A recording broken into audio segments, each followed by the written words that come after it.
బీసీలు రాజకీయంగా చైతన్యవంతం కాకుండా దొరలు దొరసాన్ల గడిల దగ్గర కావాలుండాలనేటువంటి మైండ్ సెట్తో ఉన్నటువంటి కల్వకుంట్ల కవిత గారు ఇలా బీసీ రాజకీయ పార్టీ రాబోతుందని ప్రకటించిన గంటన్నరలో వాళ్ళ తీన్మార్ మల్లన్న పైన హత్యాయత్నం చేయించిందంటే కల్వకుంట్ల కవిత గారి ఆలోచన ఎట్లా ఉందో మనం అర్థం చేసుకోవచ్చు. కల్వకుంట్ల కవిత గారు ఈ సందర్భంగా చెప్తా ఉన్నా, మీరు తెలంగాణ రాష్ట్రంలో గట్టిగా 1,00,000 మంది లేరు. మేము తెలంగాణ రాష్ట్రంలో బీసీలం 2.5 కోట్ల మంది ఉన్నాం. నీవు మాతో తలగొక్కొని నీ రాజకీయ సమాధులు కట్టుకోకు. నువ్వు రాజకీయం చేసుకో. మీ నాయన మీద కోపం ఉంటే, మీ అన్న మీద కోపం ఉంటే వాళ్ళ మీద ప్రదర్శించు. అంతేగాని మా తెలంగాణ కవిత గారు మర్చిపోయిర్రా? పరకాల కాడ, బైరాన్పల్లి కాడ మా బీసీ బిడ్డలను బరివాతల బతుకమ్మ ఆడిపించిన జాతి కదా మీది. మా బీసీ బిడ్డల ఆత్మగౌరవం కోసం పోరాడుతున్నటువంటి మా పైన హత్యాయత్నాలు కూడా చేయిస్తావా? మా పైన దాడులు చేయిస్తావా? ఖచ్చితంగా దీన్ని ఎదుర్కొంటాం. ప్రజాక్షేత్రంలో కల్వకుంట్ల కవితను రాజకీయంగా సమాధి చేసి తీరుతాం. అలాగే ఈ దాడి ఏదైతే జరిగిందో నా పైన కాదు, నా అనుచరుల పైన, చాలామంది పైన దాడులు చేసిరో దీనికి తప్పకుండా న్యాయస్థానాల ద్వారా వాళ్ళకు శిక్షలు పడేలాగా మా వంతు ప్రయత్నం చేస్తాం. తెలంగాణ రాష్ట్రంలో బీసీ ప్రజలారా ఇది జరుగుతుంది. ఒక్కసారి బీసీల పార్టీ అంటేనే వాళ్ళ గుండెలు అదిరిపోయి హత్యాయత్నాలకు దిగుతూ ఉన్నారు. ఏది ఏమైనా మా ఆలోచన, మేం చేయబోతున్నటువంటి రాజకీయం ఖచ్చితంగా చేసి తీరుతాం. ఎవరికి తలవంచం. మీ పిట్ట బెదిరింపులకు, హత్యాయత్నాలకు తీన్మార్ మల్లన్న ప్రాణాలను లెక్క చేయకుండానే ఆల్రెడీ దిగిండు. ప్రాణభయం ఉంటే మీకుంటుంది, మాకు లేదు. నేను నా బీసీ ప్రజల కోసం ఎంతవరకైనా సిద్ధంగా ఉన్నా. వాళ్ళను రాజకీయంగా ముందుకు తీసుకుపోవడమే మా లక్ష్యం. దాదాపు ఇక్కడ మా సిబ్బందికి 15 మంది దాకా దెబ్బలు తాకినాయి. వచ్చినటువంటి విజిటర్స్ ఎవరైతే ఉన్నారో పాపం ముసలోళ్ళు, వాళ్ళ మీద దాడి చేసినారు. వాళ్ళకు కూడా 10 మంది దాకా గాయాలు జరిగినాయి. ఇది చాలా అన్యాయం, దుర్మార్గం. ఇంకా ఆమె డీజీపీ దగ్గరికి వెళ్తే నేను ఏం చేయాలి? ఇప్పుడు ఆమె ఏది తెలంగాణలో సామెత ఉంటుందిగా, మొగని కొట్టి మొగసాలకు ఎక్కినట్టుగా. రక్తపాతమే నా ఆఫీసులా? దేనికోసం డీజీపీ ఆఫీస్కు?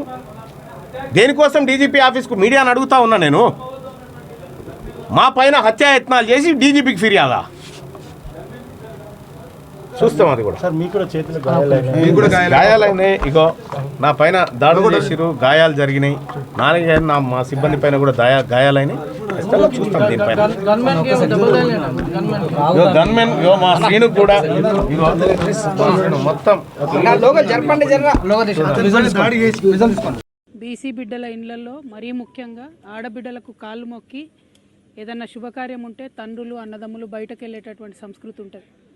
బోనం ఎత్తుకున్నటువంటి ఆడబిడ్డను ఆల్మోస్ట్ అమ్మవారిని చూసినట్టు చూసేటటువంటి ఒక పవిత్రమైన సంస్కృతి మన తెలంగాణ రాష్ట్రంలో ఉంటుంది. ఇప్పుడిప్పుడే తెలంగాణలో, భారతదేశం మొత్తంలో మహిళలు రాజకీయంలో ముందడుగేస్తూ సమస్యలపైన మాట్లాడుతున్నటువంటి సందర్భాన్ని మనం గమనిస్తున్నాం. మహిళలు రాజకీయాల్లోకి వచ్చినటువంటి వారిని చాలా పరుషమైనటువంటి పదజాలంతో ఒక బాధ్యతాయుత పదవిలో ఉన్నటువంటి వ్యక్తులు విమర్శ చేస్తే మరి వాళ్ళు వచ్చేవాళ్ళు కూడా రాకుండా వెనక్కి తగ్గేటటువంటి పరిస్థితి ఉంటుంది. నా ఒక్కదాన్ని ఈరోజు ఎమ్మెల్సీ నవీన్ గారు, చింతపండు నవీన్ అలియాస్ తీన్మార్ మల్లన్న గారు ఎంత దారుణంగా మాట్లాడినరో తెలంగాణ ప్రజలందరూ చూసిండ్రు. అసలు మేము ఆడబిడ్డలు అట్లాంటి మాటలు కనీసం మా నోటితో కూడా ఉచ్చరించేటటువంటి పరిస్థితి కూడా ఉండదు. సిగ్గు అనిపిస్తుంది, నిజంగా బాధ అనిపిస్తుంది. ఎందుకు రావద్దా? ఆడపిల్లలు బయటికి రావద్దా? రాజకీయాల్లో ఉండొద్దా? చెయ్యొద్దా రాజకీయం? ఏం మాటలు ఇవి?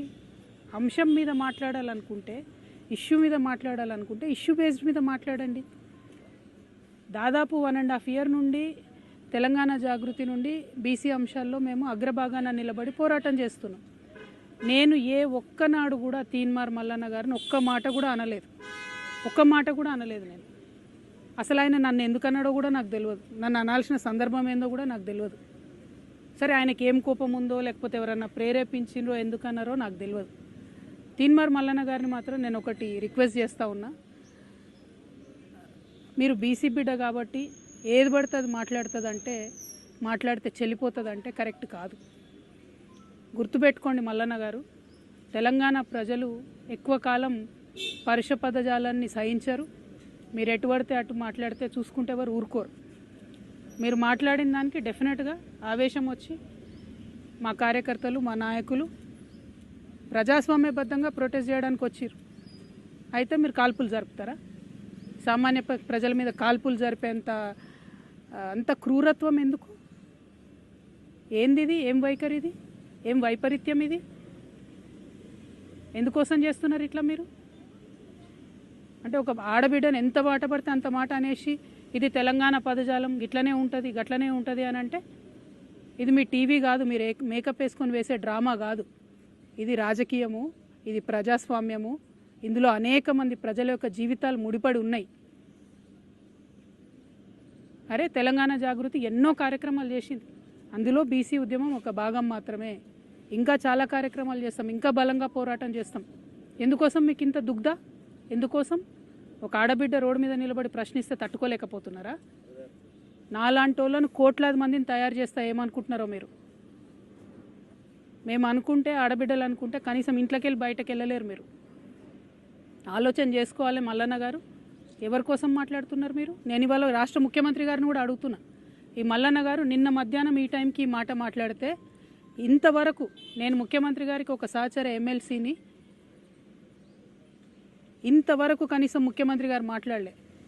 ఆ రోజు వారి కుటుంబ సభ్యుల మీద మాట్లాడితే 2 ఆడపిల్లల్ని, యూట్యూబర్స్ని, జూనియర్ జర్నలిస్టులని పట్టుకపోయి మీరు జైల్లో పెడతారా?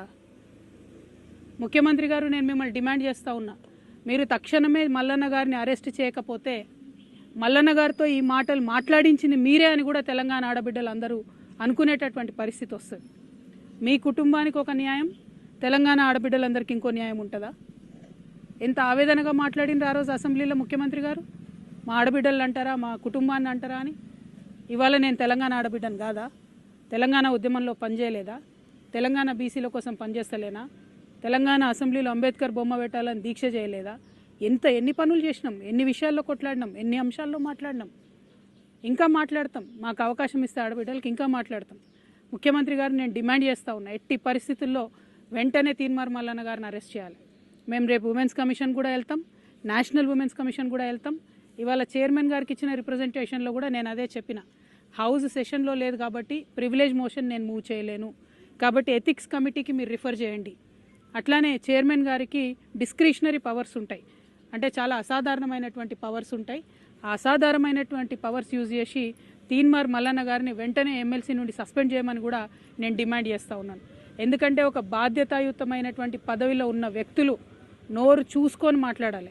మనని లక్షలాది మంది ప్రజలు గమనిస్తుంటారు. నాకు మాట్లాడరాక కాదు, నాకు భాష తెలియక కాదు, కానీ కంట్రోల్లో ఉండాలి, లిమిట్లో ఉండాలి, ప్రజాస్వామ్యబద్ధంగా ప్రశ్నించాలి. అది వదిలిపెట్టి మీరు ఏది పడితే అది మాట్లాడతామంటే మాత్రం మేము ఇక్కడ ఊరుకోము. ఏదో ఆడబిడ్డ కదా, ఓ సంస్థ నడుపుతుంది కదా, ఆమెను ఏదన్నా ఎవరుంటారు వెనక అనుకున్నారేమో.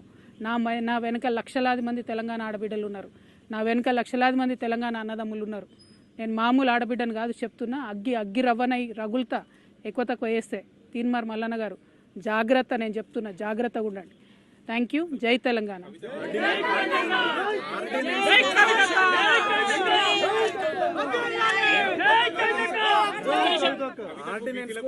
సంబంధం లేదు, ఎందుకు మాట్లాడదు, ఎందుకు సంబరాలు చేసుకున్నారు? నేనేమంటున్నా తీన్మార్ మల్లన్న గారు బీసీ ఉద్యమానికి సంబంధించి నన్నెందుకు ప్రశ్నిస్తున్నారు? అసలు నేను ఇచ్చేదాన్న ఆర్డినెన్స్ తెచ్చేదాన్ని. నేను మీలాగానే ఉద్యమం చేస్తున్నా, ఆయన ఉద్యమం చేస్తున్నారు. అసలు నేను ఆయన ఎప్పుడన్నా ఏమన్నా అన్నానా? ఆయన అంతటా ఆయన వచ్చి నా మీద ఎందుకు మాట్లాడుతున్నారు అంటే నాకు వ్యతిరేకులు ఎవరు ఆయనను ప్రేరేపిస్తున్నారా? అది ముఖ్యమంత్రి గారు ప్రేరేపిస్తున్నారా? ఎవరు ప్రేరేపిస్తున్నారు మరి? ఎందుకంటే ఈయన మాట్లాడి 24 గంటలు అయిపోతే ప్రభుత్వం కనీసం చర్య తీసుకోలే. మీ మీద ఒక ట్వీట్ పెడితే రాత్రికి రాత్రి చిన్నపిల్లల్ని ఎత్తుకపోయి జైల్లో పెడుతున్నారే. మీ మీద ఒక ఫేస్బుక్లో కమెంట్ పెడితే ముఖ్యమంత్రి గారు అరెస్ట్, ప్రత్యేక బృందాలను పెట్టి వెతికి మరీ అరెస్ట్ చేస్తున్నారే. ఒక ఎమ్మెల్సీని, ఒక ఆడబిడ్డని. ఇదేనా మీరు తెలంగాణ ఆడబిడ్డలకు ఇచ్చే రక్షణ? అందుకే క్రైమ్ పెరిగిపోతున్నది. ముఖ్యమంత్రి గారు ఇంత అలుసుగా ఉంటున్నారు మహిళలను ఏమన్నా కూడా. కాబట్టి ఇక సాధారణ మహిళల పరిస్థితి ఏందండి? ఓ పదవిలో ఉన్న ఎమ్మెల్సీకే ఇటువంటి గతి ఉంటే ఈ రాష్ట్రంలో సాధారణ మహిళల పరిస్థితి ఏంటి చెప్పండి? ముఖ్యమంత్రి గారు చర్యలు తీసుకోవాలి. ఆయన తీన్మార్ మల్లన్నకి ఏం సంబంధం? ఆయనని ఏమన్నా నేను అసలు ఎప్పుడు ఏమనలేదు నేను ఇన్ని 1.5 year నుండి బీసీల కోసం కూడా ఒక్క సెకండ్ కూడా నేను ఆయన గురించి మాట్లాడలేదు. ఆయన ఎందుకు నా గురించి మాట్లాడాలి? First point. సెకండ్ పాయింట్, ముఖ్యమంత్రి గారు మాత్రం చూసి చూడనట్టుగా ఈ వ్యవహారంలో ఊరుకుంటే తెలంగాణ ఆడబిడ్డలందరం కూడా ఇది మాకు అవమానంగానే భావిస్తాం. కానీ నేను ఇంకా బలంగా నేను సమస్యల మీద కొట్లాడుతూనే ఉంటా. వెనక్కి తగ్గే క్వశ్చనే లేదు. మిమ్మల్ని మాత్రం నేను ఇవాళ కోరేది ఒకటే, ఆడబిడ్డల్ని గౌరవించడం నేర్చుకోండి. ఇలా బోనాలు, మాంకాలమ్మ బోనాలు, పొద్దున్న లేచి నేను బోనాలకు పోయేది అది బంద్ పెట్టుకొని ఇదే దుకాణం నడుస్తుంది పొద్దున్న నుంచి. ఎందుకు ఇవన్నీ? నేను ఒకటేనండి, ప్రజా సమస్యలు ఎవరన్నా మాట్లాడవచ్చు, ఎవరన్నా ప్రజా సమస్యలు మాట్లాడవచ్చు. తెలంగాణ జాగృతి అనేక ఉద్యమాలు చేసింది, అందులో బీసీ ఉద్యమం ఒకటి. మా సంస్థకున్న నిబద్ధత ఏంటంటే మేము ఏదైనా అంశం ఎత్తుకుంటే అది సాల్వ్ అయ్యేదాకా దించం. మహిళా బిల్లు ఎత్తుకున్నా దించలేదు, ఏ అంశమైనా సాల్వ్ అయ్యేదాకా దించం. అంబేద్కర్ విగ్రహం అయినా కానీ ఏదైనా కూడా ఇష్యూ. హిట్ టీవీ యాప్, ఇందులో short news, live news, entertainment shows, movies, digital magazines తో పాటు మీ జిల్లా వార్తలను కూడా ఫ్రీగా చూడొచ్చు. అంతేకాదు కేజీ నుంచి పీజీ వరకు విద్యార్థులకు స్కాలర్షిప్ కూడా అందిస్తున్నాం. ప్రతి వారం 10 మందికి లక్కీ డ్రా ద్వారా ఒక్కొక్కరికి 10,000 రూపాయలు అందిస్తున్నాం. ఇంకెందుకు ఆలస్యం, వెంటనే హిట్ టీవీ యాప్ ని డౌన్లోడ్ చేసుకుని ఫ్రీగా ఎంటర్టైన్మెంట్ పొందండి. Hit TV app. Hit TV app. Please download hit TV app. Hit TV app ని ఫ్రీగా డౌన్లోడ్ చేసుకొని ఎంజాయ్ చేయండి. మీకు నచ్చిన ఎంటర్టైన్మెంట్ కోసం హిట్ టీవీ యాప్ ని ఫ్రీగా డౌన్లోడ్ చేసుకుని ఎంజాయ్ చేయండి. హిట్ టీవీ యాప్ ని డౌన్లోడ్ చేసుకుని ఆస్వాదించండి, ఆశీర్వదించండి. ఇంతమంది సెలబ్రిటీలు హిట్ టీవీ యాప్ ని డౌన్లోడ్ చేసుకోండి అని చెప్తున్నారంటే ఎంత మంచి యాప్ ఆలోచించండి. అమెరికా అమెరికా అమెరికా అమెరికాలో చదవాలనుకునే వాళ్ళకి విశ్వసనీయమైన పేరు మన శౌర్య కన్సల్టెన్సీ.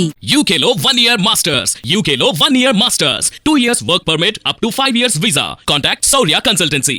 Contact 89851 89851.